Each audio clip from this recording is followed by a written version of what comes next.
welcome back to Acne Freedom Class Modul 4. Di episode 3 hari ini kita akan bahas tentang how do you deal with scars dan juga untuk mengenali kebutuhan kulitnya masing-masing, kulit kita masing-masing.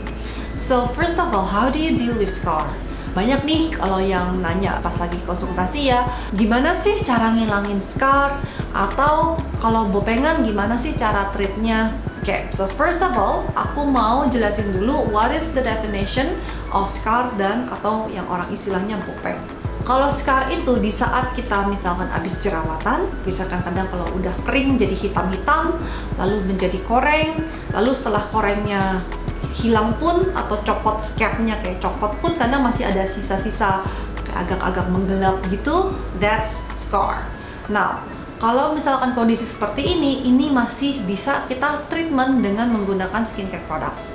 Tapi sometimes kalau misalkan jerawatnya itu tipenya yang sangat besar dan sangat dalam, terutama cystic acne ya, some of the cystic acne itu dalam banget akarnya.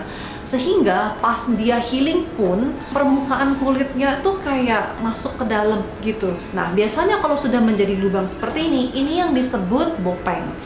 Kalau sudah menjadi bopeng, sepengetahuan aku, mungkin in the future it might change, tapi sepengetahuan aku sampai sekarang ini belum ada specific products atau bahan baku atau bahan aktif yang bisa healing atau menumbuhkan balik kulit yang tadi udah bolong jeblokan begitu jadi balik lagi menjadi rata. Setahu aku belum ada produk yang seperti itu. Contohnya ada sih beberapa filler, for example, kayak ibu-ibu yang kadang filler di smile line, itu kan biasanya pakai hyaluronic acid, tapi that doesn't last forever. Sebulan kemudian atau berapa kayak fillernya tuh udah habis, jadi kayak juklokan lagi, kayak cekungnya keluar lagi, so they need to filling lagi, kayak diinjeksi lagi. Tentunya kalau misalkan tadi bopeng gitu, dengan hanya menggunakan filler seperti itu, it's not going to work karena it's not going to be a permanent solution. Pada umumnya, if that's your case, kalau misalkan teman-teman punya banyak bekas jerawat yang sudah menjadi bolong-bolong seperti itu, I would recommend going to a specialist, misalkan pergi ke dokter estetika atau even ke dermatologist.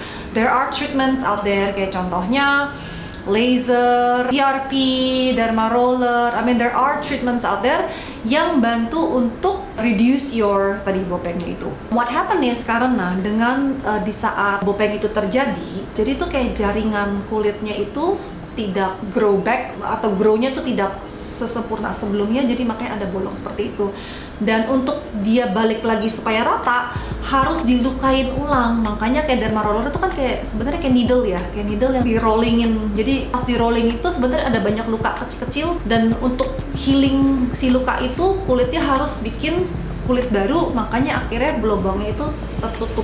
Sedangkan kalau di skincare, we don't have any kind of product yang ngelukain seperti itu, karena balik lagi that's not the purpose of skincare. Kalau misalkan teman-teman are struggling right now, you're struggling with dengan bopeng, unfortunately for now belum ada produk yang bisa membantu itu dari segi produk yang digunakan ya. Tapi tentunya kalau misalkan lebih ke kayak kemerah-kemerahannya, if that's the case, then yes, you can use products untuk membantu mengurangi warna-warna scarnya itu. So dealing with scars, usually I would recommend yang lightening lah, seperti misalkan vitamin C, it's good to deal with scar. Ada sih beberapa bahan-bahan aktif lain juga yang good to deal with scars. Sometimes people juga ada yang peeling to deal with scars. Personally, aku not a fan of peeling your scars. Kenapa? Karena terutama kalau kulitnya masih baru healing banget dari jerawatnya, lalu kalau di peeling lagi takutnya, it's still quite sensitive, kayak belum siap banget gitu loh. So, balik lagi, it depends on each condition and you have to assess it. Kayak harus kita assessment lagi kebutuhannya saat itu apa.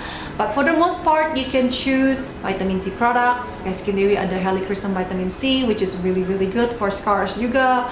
Tentunya there are many products out there yang bisa membantu with scars. So I hope that answered the questions with dealing with scars. Selanjutnya, what I also want to discuss adalah teman-teman tuh aware gak sih sebenarnya kebutuhannya kulit kulitnya kamu tuh saat ini tuh apa. Ini nyambung dengan sesi sebelumnya, dengan episode sebelumnya. So if you haven't watched it, do check it out. Di episode sebelumnya kan aku bilang bahwa kadang kita berasa kulit kita tuh berminyak, jadi kita beli semua produk yang berminyak, atau kulit kita kering, pakai semua produk yang kering. Sometimes we need to be aware, sebenarnya tuh kulit kita tuh saat ini tuh lagi butuhkannya apa. I know that it's easier, lebih gampang kayak nanya, jadi aku pakainya apa nih sekarang, atau aku belinya apa nih gitu. Atau mungkin lebih gampang melihat influencer siapa pakainya stepnya ini. Aku juga mau ikutin dia, dia kulitnya bagus. You know, sometimes it doesn't work that way, karena kebutuhan kulit kamu tuh beda dengan kebutuhannya kulitnya orang lain itu gitu. Dan juga mungkin your lifestyle is different, pola makan kamu beda. Even tuh sama-sama oily pun, kayak kamu misalkan punya teman, temenku sih ini kulitnya oily nih gitu, dan kamu copy produknya dia, belum tentu itu juga hasilnya sama seperti yang kamu butuhkan. Karena balik lagi, even oily pun juga ada orang yang oily banget, ada orang yang nggak se-oily banget, kadang ada yang lebih oily, ada yang lebih dehidrasi, and so on and so forth. So balik lagi, kita harus lebih aware apa yang kita butuhkan. Kedua, kita harus berani juga mencoba. Jadi it's okay to try, dan ternyata hasilnya kok hasilnya begini ya, kayaknya aku kurang suka nih, berasanya kayak kurang lembab. Then you know, berarti masih kurang moisturization. Atau let's say kamu sudah pakai produk ini, lalu pas kamu pakai kamu berasa kayaknya this is too much ya, aku berasanya kayaknya muka aku oily banget, kayaknya tebal banget, kayaknya lengket banget. Then you know that it's too much, dan kamu harus reduce mungkin satu step atau apa. Jadi jangan hanya terpaku oleh sellernya bilang harus pakainya ini gitu. No, you're the one who use it. Cobain dan ngerasain, and feel free to create your own regime. Kayak coba-coba aja gitu, mungkin stepnya dirubah dikit, atau mungkin ada yang dikurangin, mungkin ada yang ditambahin. Balik lagi, it depends on how you feel.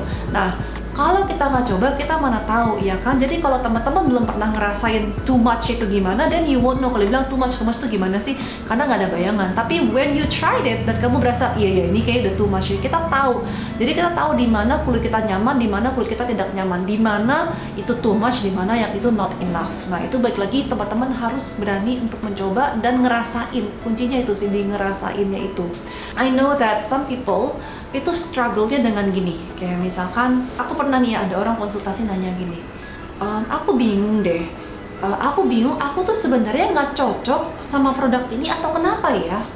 Terus kayak, emang kenapa ceritanya?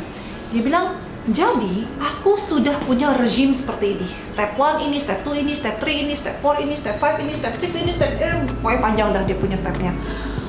Tapi aku mau pakai produk ini, produk lain lagi, satu lagi yang dia bikin masukin ke dalam stepnya. Terus aku kayak bingung. Dengan kamu menggunakan step ini, apa yang kamu rasakan? Kurang lembab kah? Makanya kamu mau nambahin? Atau what is it? Apa sih yang kamu berasa kurang gitu? Kenapa kamu mau nambahin satu produk lagi? Dia bilang, enggak sih, sebenarnya fine sih, pakai ini juga udah oke, kulitnya juga udah oke. Lah, terus kenapa mau tambahin? Iya, abis ini produknya lucu, ini kan lagi terkenal, semua orang lagi pakai. You know, sometimes kita kayak ada this fear of missing out. Jadi karena semua orang pakai, jadi kita pengen pakai juga. Atau dia lagi ngetrend, jadi dia pengen pakai juga. Tapi begitu dipakai, dia cerita, iya aku bingung, aku pakai di step ke-5, misalkan dia masukin ke slot ke-5. Aku jadi kayaknya nggak cocok loh, kayak jadi jerawatan nih. Cuman aku keluarin step yang nomor 7, oke nih pakainya nih. Jadi kalau gitu aku cocok atau nggak cocok ya? You know, I get lots of questions like this, believe it or not. So my response to you is, mungkin bukannya kamu nggak cocok, tapi mungkin tingkat hydration atau whatever that product is, itu tuh ya udah kulit kamu cuma butuhnya 7 step itu. Jadi kalau ditambahin produk ke-8, it's too much, jadinya jadi nggak cocok, malah jadi jerawatan gitu. Karena memang balik lagi, mungkin kulit kamu nggak butuh all those 8 steps, dengan 7 step aja cukup. So if that's the case, you need to know, balik lagi, kulit kamu tuh kerasanya apa dan butuhnya apa. So you have to listen to your skin. Jangan pakai patokan orang lain, jangan pakai patokan ini lagi ngetop, ini lagi ngetrend, aku harus coba, aku harus pakai, atau dipaksain dimasukin ke dalam regime-nya karena for whatever reason gitu. Just kuncinya adalah keep it simple, know your skin, tahu reaksinya masing-masing produk di kulit kamu, rasanya ini gimana, feelingnya gimana, sensasinya seperti apa, udahannya, resultnya seperti apa. You have to be in tune with that. Baru teman-teman kalian bisa memilih sebenarnya yang aku butuhkan tuh apa sih, and then you'll know what you need because you're listening to your skin. So I hope this episode has been useful in listening to your skin dan mengerti tentang your scars and how to deal with scars atau bopeng. And I'll catch you in the next episode. So see you guys.